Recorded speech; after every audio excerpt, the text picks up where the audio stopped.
मराठा आंदोलक मनोज जरांगे पाटील हे उपोषणाला मुंबईमध्ये ज्यावेळेस दाखल झाले त्या दिवशी मात्र अन्न पाण्याची सोयही झाली नाही आणि ही बातमी मात्र उभ्या महाराष्ट्रामध्ये पसरली गेली। त्यानंतर मात्र रसद पाठवण्याचं काम राज्यभरातील प्रत्येक गावागावातून झालं गेलं।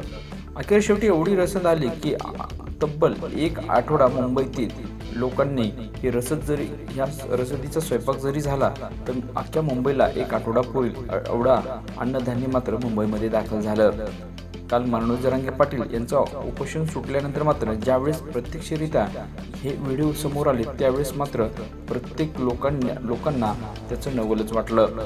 कारण की ही बातमी जेव्हा मराठवाड्यात पसरली की मुंबईतल्या आंदोलकाला अन्न पाण्याची कमतरता आहे, त्यानंतर मात्र प्रत्येक घराघरातील व्यक्तीने मात्र अन्नधान्याची सोय करून रसद मुंबईला पाठवली। यातच मात्र मराठ्यांची एकी किती आहे हा देखील विषय समोर आला।